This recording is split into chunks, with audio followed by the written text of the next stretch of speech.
All right, I wanted to do this kind of on paper so that you could see the work really close up. My take on the Pythagorean theorem, as far as you watch the videos, kind of introducing it. First thing that was repeated, and I want to make sure that is first looked at this, is that it has to be a right triangle. Okay, now right triangles can look all different ways. They can face all different ways. You could have them going this way. You could have them going that way. Um, like I said, they don't have to look all the same. You can have a very skinny right triangle like this, as long as you've got the right angle.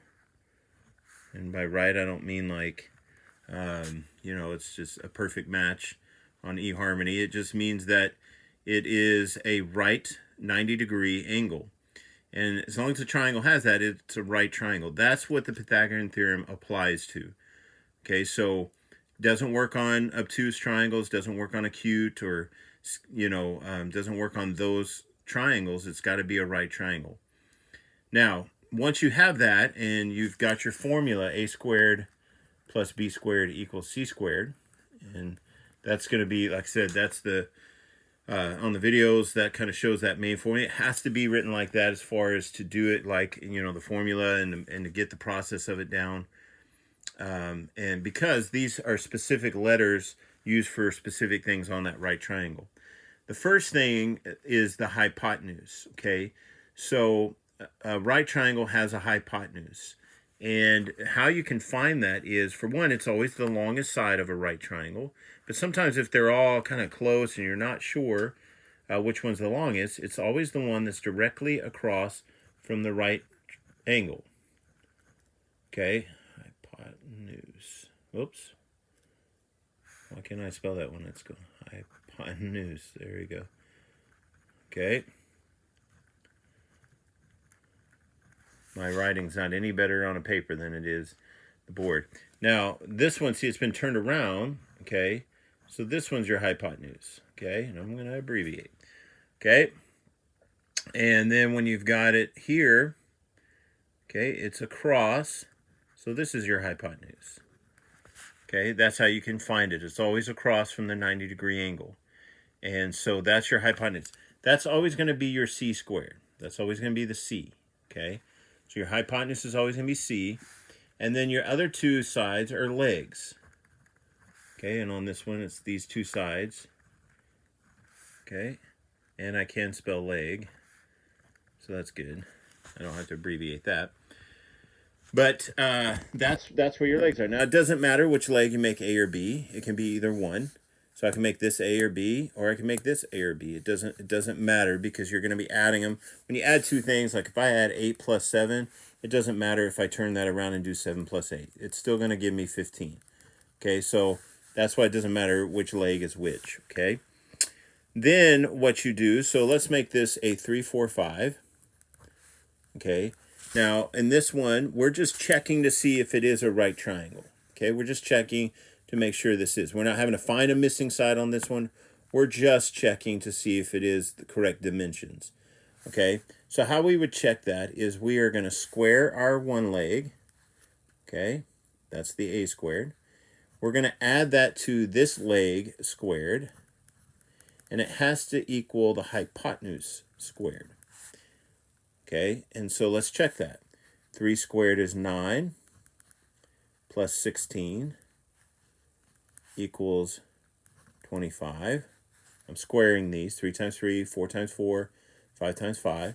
And then I check, and if they do come out correct, then it is a right triangle.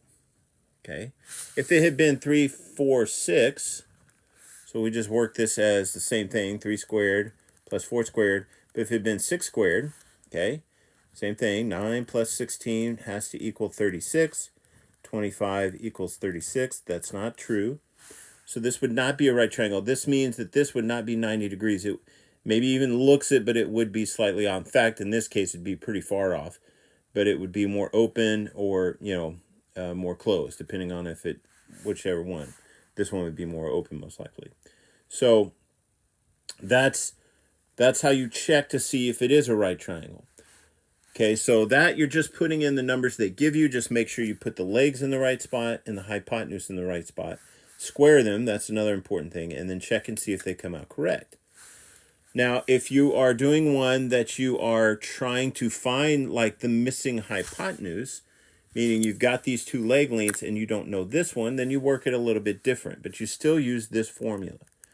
So here's one that's got 6 and 8, and we don't know what this is, okay? So, but these are still the legs, so no matter which one you put first, 6 squared plus 8 squared, so we'll do it that way. So that's this leg squared plus this leg squared equals, and we don't know what our c squared, but we got to square it because that's our formula, and we're just waiting to solve, okay? Now, in this case, you can do this, but you still don't know what c is, so you can't square it yet. So you got 36, 64, I just squared those. Then I can add them. Now, that does not mean this length is 100, okay? That would be a really weird triangle. 6 feet, 8 feet, and all of a sudden 100 feet. That's not going to happen. This means that 100 is c squared. We still have to solve for what c is, what this length is. Okay? So that means that to get this to be c from c squared, we have to square root it. Okay? We have to find what the square root of c squared is, which the square root of c squared is c. C, and how you find that is c times c gives me c squared, so the square root is c. Now, what I would suggest doing is you can look up perfect squares. That will help you. Like, okay, so 2 times 2 is 4, 3 times 3 is 9, 4 times 4 is 16, and so on. Learn your perfect squares the best you can. Go through and practice them so that you can spot those ones that are common. Okay? And I'm just going to go to 10. Well, actually, I'll go to 12. Okay.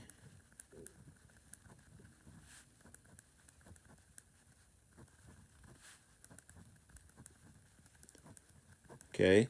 Now you can keep going. 13 times 13. Okay. I think it's 169 and so on. So that's how you can check these. Okay. And now sometimes they're not going to be perfect squares, but if you can spot those perfect squares, it really helps. Because if I square root c squared, I get c. So remember when you're solving for a variable, whatever you do to this side, you have to do to this side. So the square root of 100, that's a perfect square. That's 10. Okay, and so 10 is the length of c here. Okay, now sometimes they're not perfect squares. And if you want to see how to do it in a calculator, okay, so you can see how you would do that. Now, even your phone calculators have square roots, but a lot of times what you have to do is there's no square root button there. You got to turn the calculator sideways. And let's say you're trying to find the square root of 100, which that one was. Okay, so we've got 100. And then if you look, there, it looks like a square root button, and it's got a 2 there. Okay, if I hit that, it's going to find 10. Okay. The square root of 100 is 10. But let's say it had been like 110, and I want to find the square root of that. That's going to be hard to do in your head. Okay, that's not a perfect square, but you can hit this, and it's 10.48, and it keeps going. That's why it would be very hard to do in your head, okay? So, depending on the ones that you're doing, it may not come out even like these perfect squares, but it's good to learn those perfect squares so that you can spot those quickly. Okay, so that's how you do those there. Okay, so that's if you're missing a hypotenuse. Okay, so you just do the 2 legs square just like you did here, except you've got your missing hypotenuse. Now, one last one is what happens if you're not missing the hypotenuse, you're missing one of the legs. Okay, so let's say this leg is 12, this one you're missing, and this one is 20. Okay, so you've got the leg, you're missing this leg, actually, and I've drawn this funny, this will come out, no, it'll be off, but if we've got a, let's do it this way, sorry, let's do it this way so that when it is done, let's put the 12 here, let's put this one missing and this one, that way when it comes out, it'll look right too. So, but The key to that, though, is it doesn't matter when you go to put in your formula which one's A and which one's B, okay? I just want it done. I want it to kind of look somewhat what it should look like. So let's say we got a leg here, 12. This one's missing, and this one's 20. The hypotenuse is 20. Okay, so let's do this as 12 squared. That's what we'll call this one A. Okay, and we're missing the B, so it's still a variable. But we do know what it's equal to, and that's 20 squared. Make sure you're putting the squares, though. Okay, so 12 squared is 144. You're missing the B squared. And this one is 400. Okay, so like this one, you know, we added them up. We had it, it's already set up. We added them up. The only problem is this one, we can't add this and this. Okay, so, but we're still solving for this unknown. So we just got one extra step, and that's to move this number over here. Keep that as squared. And now this one is 256, okay? Now, on that part now, okay, is we've got to find the square root of B. So we got to find the square root of 256. So let's do it on the calculator. It should come out as 16, but let's check. So 256, and we're going to take the square root of it. And it's 16, okay? So 16 times 16 evenly gives me 256. So this side was 16. That's why I switched them, because that's shorter than that one. But now we saw 12, 16, and 20. Okay, so that's what happens when you're missing one of the legs. You set it up that way. Now, just to show you, it wouldn't have mattered. Let's say we'd done this exact same problem, but let's say we would have made that one B, and the one we're trying to find is A. It would have been the same thing. We would have left out our A, but then we would have put in 12 squared, and we would have put in 20 squared. Still is the hypotenuse. That's always there. It's these that don't matter if you switch them. So same thing, we would have had A squared plus 144 is 400. We still would have moved the 144, and we still would have got A squared is 256, and so A would have been 16. So that I was showing you that to show you that don't be afraid to call which one's A and which one's B.